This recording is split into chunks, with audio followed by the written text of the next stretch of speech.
अहम ख़बर अवां सां शेयर कंदा हलूं। DGISPR पारां जारी कयल पधिरे में चयो वियो आहे अरशद शरीफ़ जे क़त्ल केस जी मुकमल जांच ज़रूरी आहे। इहा जांच बि थियणु घुरिजे त अरशद शरीफ़ खे छो वञिणो पियो। लेफ्टिनेंट जनरल बाबर इफ़्तिख़ार जो इहो चवणु आहे त इन हवाले सां जांच थियणु घुरिजे। मामले ते अॻकथियूं ऐं इल्ज़ाम लॻाइणु अफ़सोस जोॻो अमल आहे। ख़बर जे हवाले सां नाज़रीन अव्हांखे आगाह कंदा हलूं। DGISPR पारां जारी कयल बयान में चयो वियो आहे त हथ टोकिया इल्ज़ाम लॻाए इदारे खे बदनाम कयो पियो वञे। हर भेरे बहानो बणाए इदारे खे बदनाम कयो वेंदो आहे। हथ टोकिया इल्ज़ाम लॻाईंदड़ ख़िलाफ़ कार्रवाई थियणु घुरिजे। जी नाज़रीन, अहम ब्रेकिंग न्यूज़ तव्हां सां शेयर करे रहिया आहियूं। अरशद शरीफ़ जे क़त्ल केस जी मुकमल जांच ज़रूरी आहे, इहो चवणु आहे DGISPR जो। ऐं उन DGISPR वधीक चयो त इहा जांच बि थियणु घुरिजे त अरशद शरीफ़ खे छो वञिणो पियो ऐं मामले ते अॻकथियूं ऐं इल्ज़ाम लॻाइणु अफ़सोस जोॻो अमल आहे।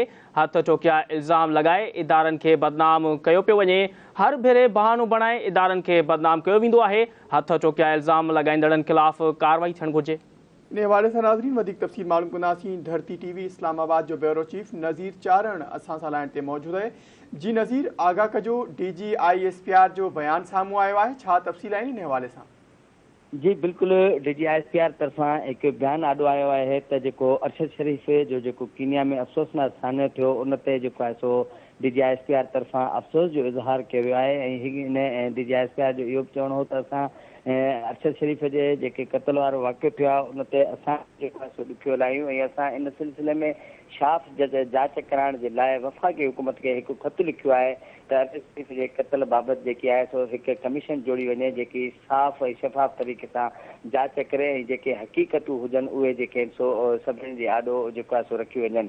DGISPR तरफ़ां इहो बि जेको आहे सो वफ़ाक़ी हुकूमत खे जेको ख़तु लिखियो वियो उनजो ज़िक्र कंदे चयो त असां वफ़ाक़ी हुकूमत खे इहो बि ख़त में इस्तदा कई आहे त जेको आहे सो न जेको आहे सो जांच थी आहे, न जेको आहे सो इन जी का जेको आहे सो जवाबदारनि जी या मुलज़िमनि जे बाबति का ख़बर पई आहे। ऐं कुझु जेके आहिनि सो माण्हू जेके आहिनि सो इदारनि जे सरबराहनि खे ज़ाती तौर ते जेको आहे सो निशानो बणाए रहिया आहिनि।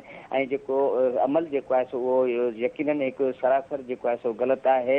ऐं जेको आहे सो DGISPR चयो त असां वफ़ाक़ी हुकूमत खे इन सिलसिले में इहा जेको आहे सो इस्तदा इहा बि कई आहे त जेको आहे सो जेके इदारनि जे सरबराहनि खे अरशद शरीफ़ जे क़त्ल जे हवाले सां जेके तनक़ीद या निशानो बणाए रहिया आहिनि उन्हनि ख़िलाफ़ जेको आहे सो कार्रवाई करणु घुरिजे। DGISPR इहो बि चयो त जेको आहे सो पहिरीं इहो मालूम हुअणु घुरिजे त अरशद शरीफ़ आख़िर उनखे पाकिस्तान में जेको आहे सो कंहिं जे तरफ़ां जेको आहे सो ख़दशो हो, मौत जो धमकियूं मिलियलु हुयूं या उहो जेको आहे सो पाकिस्तान छो छॾे वियो, उनजे पोयां कहिड़ा सबब आहिनि। ऐं जेकॾहिं पाकिस्तान छॾे वियो त उते जेको आहे सो कंहिंसां राब्ता कया ऐं कंहिंजे चवण ते ॿाहिरि वियो, इहा जेकी आहे सो जांच में जेको आहे सो जॾहिं थींदी त उहा जेको आहे सो सभिनी जे जेको आहे सो वाज़ह अची वेंदी।